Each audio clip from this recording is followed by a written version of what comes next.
What is going on, everybody? This is Mike from the Last Corvette, and yes, I'm finally going to do part 3 and part 2.5 or 2.5. I explain all the components that you need to properly replace the fuel pump. Now, if you look at this tank, you'll notice here's the old fuel pump that I removed. Here is the new one that's already installed. And I will go over all of the main tips, I guess, and tricks that I learned on how to remove this pump and also how to reinstall this pump. Because let me tell you something.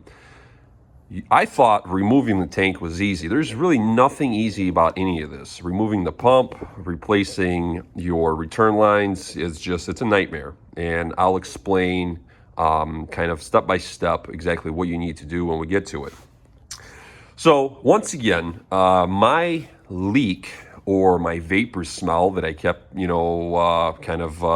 trying to troubleshoot was actually caused by this very common crack right here on the high pressure 90-degree elbow. And I also had a leak right through the connector. This is where your harness plugs in, and then it runs right through where your filler hose is and plugs into your main body harness. And obviously that's how your vehicle controls the fuel pump. And also you got two inputs coming in from the float sensor that tells your vehicle how much fuel you have in this tank. Remember, you have two tanks on these C6s, the driver's side, passenger side. So you technically have two sending units, one here, one on the driver's side and one on the passenger side. And you have two float switches. Yep. So that's why if this one is full all the way up, you got half a tank. And then if you're showing full tank, means your both tanks are full. Give or take, you're probably looking right around, probably 18 or so gallons in there between the two tanks. So let's start with the tank. This is how it's pretty much positioned if you're looking at the back of your vehicle from obviously from the trunk side. You got your filler hose. You got a stainless steel hose clamp that connects to your fill neck. You got an evap line here. It's a quick disconnect evap line. In my case, everything was weathered and it was just a complete disaster getting it unclamped, removed, disconnected. It's never been touched, and I can definitely see why. Like I said, there's nothing easy about it, but this here is the easiest part. Once you remove your inner wheel liner, you will just undo the hose clamp. You will also undo your quick connect for the evap line. Now, the trick is with these are very common, regardless of what vehicle you have, is right now there's no tension on it. So you can see this little push button, this little push tab, and you got two tabs right here. You see them going in and out? Now, if you're prying on it and you can't get it to release, you can take a small flathead screwdriver and actually get in here, and you see these two tabs and one on each side. You can pry them open or pry them out this way, and you'll be able to disconnect it. That's actually what I had to do here on the driver's side, so the outer side, which was very easy. Then you have another one, which is complete nightmare. This one is the last pretty much step before you drop the tank. First, you have to pretty much remove everything, drop the tank slightly, and disconnect your secondary quick connect on the evap line. And then from here, it goes right to your passenger side tank. So it's definitely a project for sure. But you can't really see this evap line until you remove or disconnect your crossover tube, and then you'll be able to get to it with, I shouldn't say ease, but you'll be able to get to it, trust me. Now, looking at the new pump, it's pretty simple. Fuel pump side of things on these Corvettes is just like any other vehicle. You got your high pressure coming down, and then you got your quick release here, and then from here, the fuel line runs to your fuel rail. Obviously, you have to disconnect it to drop the tank. This is your lock ring, very, very, very common on pretty much all fuel pump jobs. You got 5 tabs. And here is the first tip. Now, if you're removing this, you need to get yourself a pretty good size, either flathead screwdriver or like a nice piece of wood, like oak or something like that, and actually engage into one of the tabs. Get it disengaged, and then just kind of work it out. But if it's not budging, there's a little tip. You have these upper guides, right? That's how it locks in. You can take a small flathead screwdriver and actually pry on them to release some of the tension. It'll make it easier, a lot easier for you to unlock the ring and also reinstall it. And then you can just take a little hammer and basically push them back in. Just little love taps. Don't try to overdo it, because your locking ring comes off. Underneath it, you have an O-ring, which I'll show you guys in a minute. But these are part of the tank, so you definitely don't want to beat on them. You actually beat on the ring itself, because if you break one of these, you're kind of screwed because it's molded into the tank itself. But this is the upgraded fuel pump that's in there. It's a Z06 fuel pump, like I said before. And one of the things, so before we get in, you see that right there? That is the new O-ring. The old O-ring was squished. You know, it wasn't cracked, but it was definitely weathered. Especially you had fuel leaking all over the place here, and you know, you definitely have to replace all these things, because with time they pretty much just you know, become soft, and eventually you'll get a leak. Now, one of the things that I could never get or get an answer on is, do I buy a spare O-ring that goes in here? Or do I just buy the pump and it comes with a fuel pump or whatever else? Well, I couldn't really get a clear answer. So what I ended up doing is I ordered the fuel pump. I also ordered a spare O-ring. And I also, on top of it, ordered a new float sensor or a float switch, okay? And let me explain to you this. When you order a fuel pump, it will come with a new O-ring, like it should. I just couldn't get a clear answer from anybody. I called a couple of dealerships, I called a couple of techs, they weren't sure. So you definitely get an O-ring if you get a fuel pump, and you also get an O-ring if you get a float switch. Makes sense, right? You have to remove the pump to replace it, and you shouldn't reuse the old O-ring. A lot of the videos that you'll see on YouTube, there's really only two good ones in my mind. You'll see them reusing basically everything, including the return line. But I went ahead and just ordered all new parts. So this one here was actually part of the float kit, or the sensor kit. So I can't return it because it comes in the kit. But I did return the one that I bought as a spare, just not knowing if, you know, the fuel pump or the whatever, if it comes with one or it doesn't. So this one I'll probably just keep, or maybe I'll throw it on eBay or Craigslist or something like that. But let me flip this thing around and show you guys the next thing, and that is the return line. Now the return line is in, it's snapped in place. When I remove this, return line, it's very common, and it's right here, to break the locking tabs. As you can see, the top one is busted off, and that's because your inner crossover tube lines will get stuck over time in these O-rings in this fitting, and then you'll pry and pry and pry and pry, and eventually it'll give. As they say, something will give, and usually it's these little tabs. And what people do is they'll go through and stabilize this guy. They'll go through and they will drill some tiny holes and put zip ties to hold this back in place. In my eyes, as I've said before, it's not a proper fix, because you do have fuel traveling through this cavity here, and eventually, once again, the zip ties will let loose. And you know, why would you even do that? Because all these parts, minus the fuel pump, are inexpensive. So if you look in here, you will notice that obviously I got a brand new return line put in place. I also replaced these O-rings. You actually got two O-rings. You got a green one, a yellow one. There's a nylon spacer in between these two O-rings, and then you got a sleeve that slides all the way in. Once again, I think in part 2.5 or whatever, I explained and showed pretty much a pretty good picture that explains what order all the O-rings go in. And yes, you should replace them. It's just the right thing to do. Now with that, let's get into the fuel pump itself. So this is the original fuel pump. As you can see on top, this is this here, top of the fuel pump, the exposed side. It's all yellow. That's fuel. That's raw fuel leaking. Once again, you got a crack here, So under high pressure, when you're running the vehicle, either driving it or priming it or idling the vehicle, it sprays fuel. And yes, it pools on top of your tank. And most common leak is it'll leak all the way here and make its way all the way down. And that's when you know that you definitely need a fuel pump. But the most common fail mode is this high pressure elbow. Like I said, for me, I actually had a leak coming right through here, through the connection itself. You can kind of see how it works. Lay this down, plug this in for you guys. Yeah, all right. So, see that?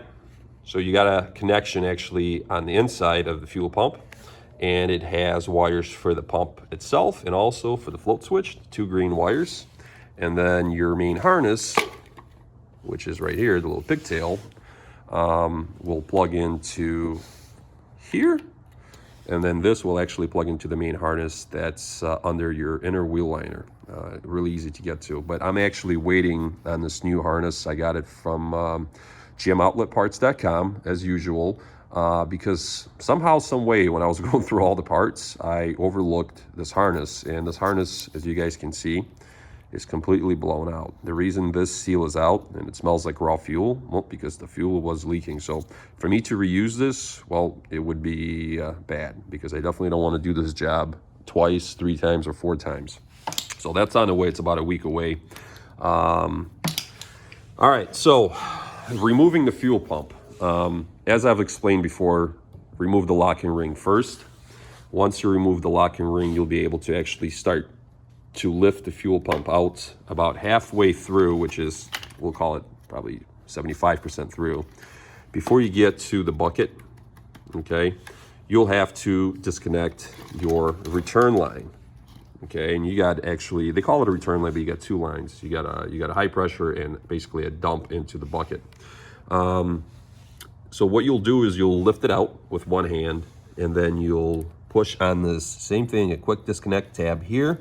And then you will, just like this, try to do with one hand here, remove this line, and then your return line, or your dump line, which is right there. There's a little plastic clip, basically just a retainer. What you do is you lift on it like this, unlocks, and then you remove your return line, and then, and only then, you can fully remove your fuel pump. But one of the things you're going to have to do is you'll have to lift it out and then tilt it so you can clear your float switch.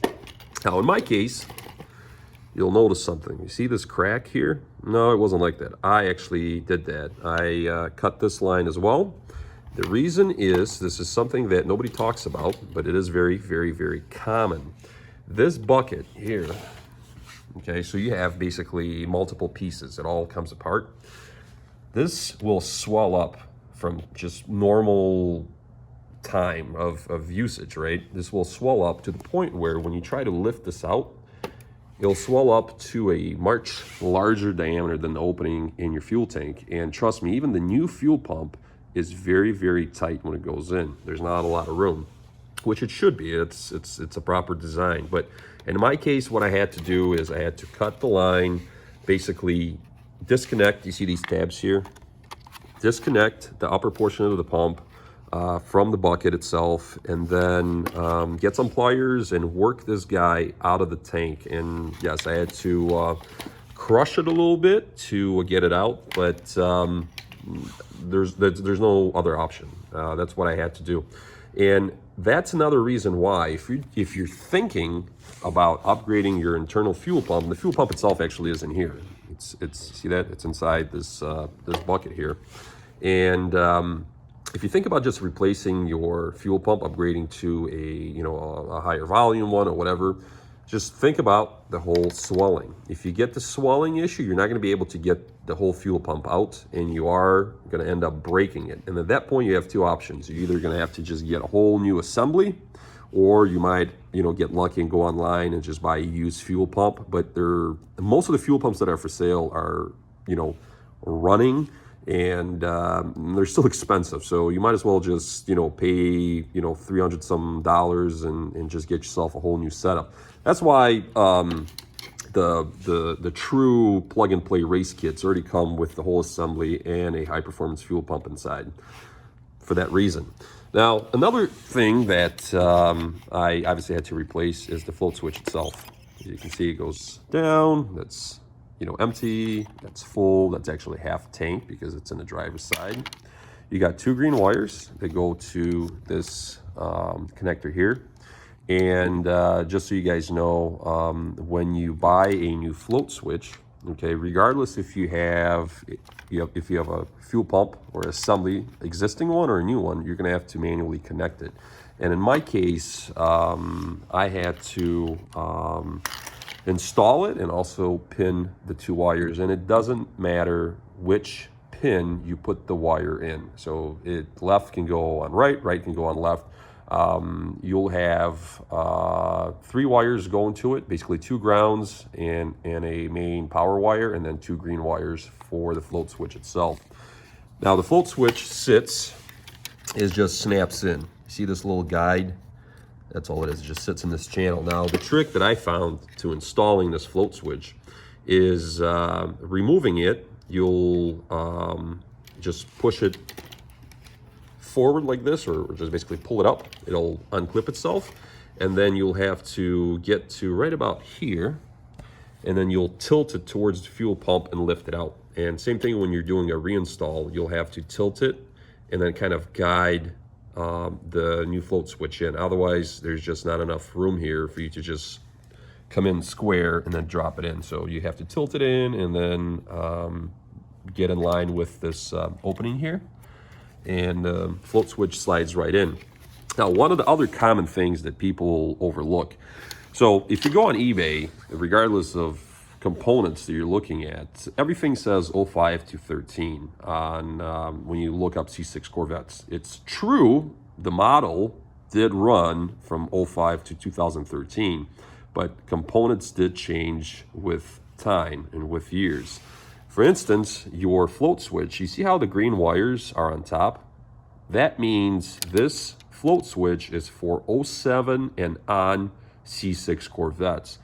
If you have a 05 or 06 Corvette, you have these wires on the bottom. And if you order or if you buy the wrong one, so for instance, if I install a float switch from a 05 or 06 C6 Corvette, these wires are on the bottom, my gauge would read in reverse. So in full position or half tank, it would read empty. And in empty position, it would read half tank. Very, very simple. So 07 and on, your wires are on top, and 05, 06, your wires are on the bottom. But once again, guys, if you're getting into components like this, it's always good to just call the dealership, give them your VIN number, and then if you have a part number or whatever else, just have them look it up to make sure it fits and it's compatible with your vehicle. But that is a very common issue that people overlook. And then, you know, unfortunately, when you get everything reassembled and you figure out that it's the wrong component, guess what? You have to drop the tank if you want to fix it right. Only other thing that you got here is these are little rubber pads that go on the bottom of this pump. The new one comes with it. See that right there? There's 3 of them. And that's just for vibration, and that's how it sits on the bottom of the tank. That's really all that's for. And it's pretty straightforward. So the main key is the float switch. Make sure you get the proper one if you're buying it secondhand, which like I said, any kind of fuel or electrical components, always buy OEM, always buy brand new. But you know, if you run into a, you know, let's say you know, open item or something like that on eBay or Craigslist or somewhere else, make sure you look at this wire trick and actually get the right component. What else? Now, the return line itself. The return line, this one here, busted off. As you can see, the tab is missing, the locking tab. And I was going to replace it anyway. But like I said, people, what they do is they'll reuse it. Okay, they'll drill a couple of holes and then zip tie it to the tank itself. I chose to go the other route, and I actually got a new return line. And as you can see, it's pre-molded, right? It's kind of pre-shaped. You got the high side, you got the return side there. But reinstalling it is another completely different animal. So you will follow the same steps, the reverse steps. You're going to insert the pump first. You're also going to insert your return line through your side where the crossover tube goes into. And then what you're going to do is, what worked for me is, you either got to get a coat hanger or like I don't know, a thin piece of rope, and tie these guys together and pull them out through the actual fuel pump opening while you're holding this fuel pump in, right? So the bucket is going to be in the tank and this is going to be exposed. And trust me, if you get a new return line, the hardest part is obviously getting these lines out without, you know, twisting them or crossing them and creating a mess. But it's this here. It's getting this return line to go into the bucket, and it just basically sits in the bucket. And then you got this clip, right? So you have to guide it in, and that's the first thing you want to do, is you want to get this line in, clip it in place, and then the last line that you connect is your quick connect line. And you just snap that in place. But I fought with this return line for a good hour to try to get it in place and situated. And I'm going to tell you that the new line is not shaped. It's similar, but it's not like identical. It's not exact. And what happens is you kind of have to heat it up, and I use this basically as a stencil. I ended up getting the curvature right, and it's fine to have some, you know, tight spots. See how there's a kink, slight kink there? I ended up with a kink actually over here, just because I couldn't get this curvature just right. But it's okay. It's pretty flexible. It's pretty forgiving. And once again, this is a return line. So as long as the fuel flows, you don't break it or completely cut off the flow, you'll be just fine. But just so you guys know, try to heat up, or at least bring the return line into your house or into your whatever, and get it up to room temperature before you install it. Otherwise, it's going to be a complete nightmare. So hopefully this covers, you know, all of the components that you have to deal with. I know it's a lot. I will do another video when I actually reinstall the fuel tank back in the C6. We'll do a first startup and all that, but I got to wait on that harness first. That harness is about a week away, and once I get that, I'll, you know, plug it in and start reassembly. So, alrighty guys, comment below. And I also posted a quick little video. I have a inspection camera, handheld inspection camera. I actually went through the crossover tube opening into the tank with my camera with the LED light on the end of the tip. And it's on my Instagram, so I'll post a link there. And you can see how everything basically sits or lives inside the tank when the fuel pump is installed. All right, if you have any questions, comment below or whatever, and I'll try to answer them. Talk to you guys later.